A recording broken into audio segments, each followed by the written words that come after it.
Hi, I'm Caroline Kelly, and today I have 5 different ways of doing downward facing dog. So this is great for beginning yogis, for advanced yogis, and also for yoga teachers as a way of offering variety in your classes and also being able to meet your students where they are on any given day. We're going to begin with actually a right angle position against the wall, and this is really helpful for the athletes who are tighter in their shoulders and their hips, good for beginners, and then also good for people who have vertigo or lower blood pressure or any conditions where they don't want to be inverting. Okay, so hands want to be spread wide and your wrists want to be at hip height. So walking in, index fingers face straight up, and then we're walking back to a right angle position. So I'm looking at my feet, making sure toes are facing straight forwards, bending my knees to begin with, reaching the tailbone backwards and reaching crown of head towards the wall. So here we are in our first version of downward facing dog. You can feel the hamstrings stretching here, and then also a nice amount of space in the shoulders. This right angle position teaches that downward dog is a push with the hands to make space in the shoulders and shifting the body weight back through the legs.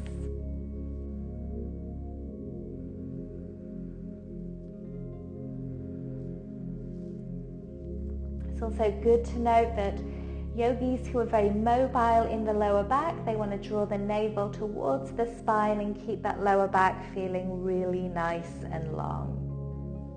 Okay, as we're breathing in, let's walk up to standing. So that was downward dog version 1. Downward dog version 2 is like a puppy pose, and I'm going to have a block handy just as an option to bring in between the knees. The nice thing about holding a block between the knees is you hold it and then it helps to bring on the pelvic floor.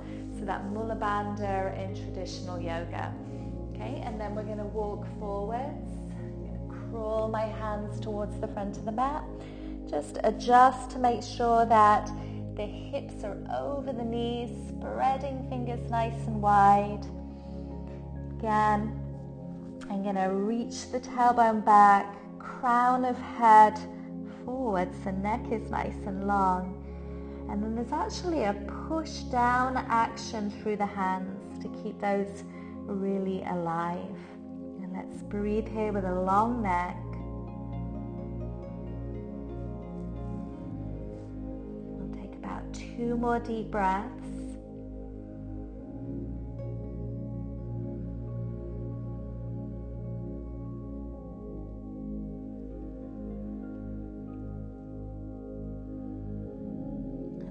Exhale, navel towards spine so our core feels really strong, and then walking the hands towards the knees. Puppy downward dog. Okay, the next one's with 2 blocks. This is also great for beginners and people who are a little tighter in the hips and shoulders. So very typical for men and for athletes. So the blocks have a number of benefits. They're going to take away the intensity of the V shape that a downward dog is. And also the blocks really encourage a focus on equal weight through inner and outer edge of hand.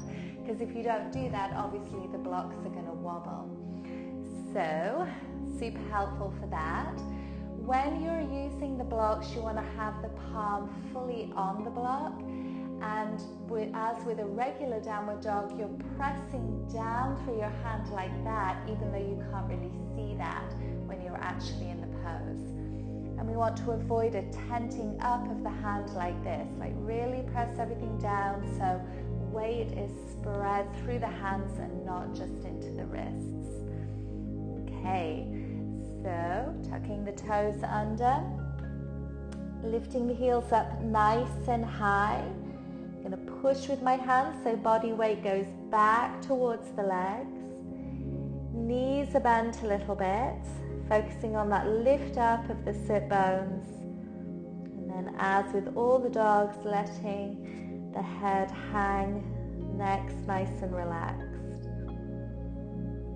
Deep breathing into those lower ribs. And again, it's a push with the hands and a push down so the blocks won't slide. Maybe the heels will move towards the floor. The great thing about this version of downward dog is when you're incorporating sun salutations, it's ever so easy to get the leg coming through, so you don't sort of end up doing the dog peeing on the hydrant thing as the leg comes through. So again, super helpful for those transitions. Okay, coming down to the knees. The next two versions require the use of a wall. So the first one, I'm going to scoot back a little bit and use the ledge here on the skirting board. And that's going to help people who have got tight calf muscles, tight hamstrings, that type of thing. Okay, so there's a little bit of rough reckoning with this one. You want the balls of the feet maybe that far. I'm going to guess that's around 3 to 4 inches away from the wall. Fingers spread nice and wide. As always, really spread your fingers wide. And then tucking the toes under and the heels come up on that ledge. So I'm actually a bit too close with my hands, just going to walk them forwards. So great thing is I can really lift the sit bones up high now as if I could get them up to the upper wall. And I'm pushing with the hands so body weight is still going back towards my legs rather than forwards towards wrists and shoulders.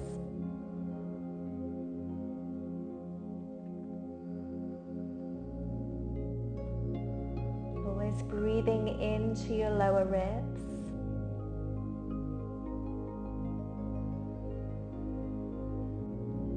And then we will exhale and bring the knees down to the floor. Okay, so good alignment in downward facing dog is index fingers facing straight forwards. But having said that, for this next one, I'm actually going to have you pushing forwards through thumb and index fingers. And we'll be spinning around to have the hands into the corner of the wall. So my thumb and my index finger are going to press into the corner of the wall here. The good intention with this one, again, is to shift the body weight back away from the hands and the shoulders. So this can be a really helpful, informative variation. So of course, because I'm pushing into the corner, I won't slide forwards, and I can push with my hands, really working on that shifting of body weight down through the legs. So up through the sit bones and then down through the legs. It's really nice to see an inverted V shape here, so sit bones lifting. I'm mentioning that because sometimes we over-focus on heels down and that creates a tuck in the tail.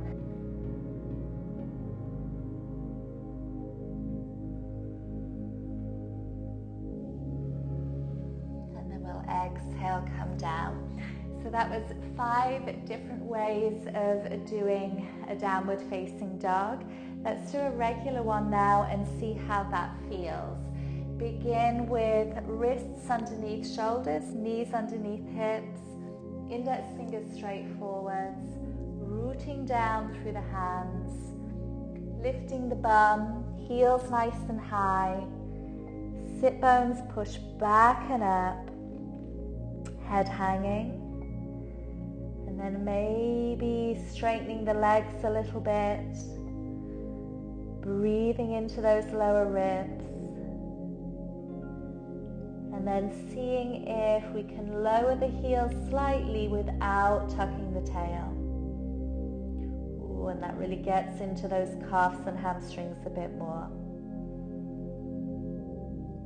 My hands are spread wide in this downward dog, and I'm pushing down through the ends of my fingers, tips of my fingers, so there's less weight in the wrists.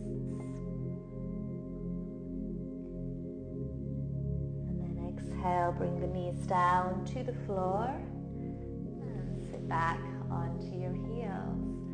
I hope those variations were helpful.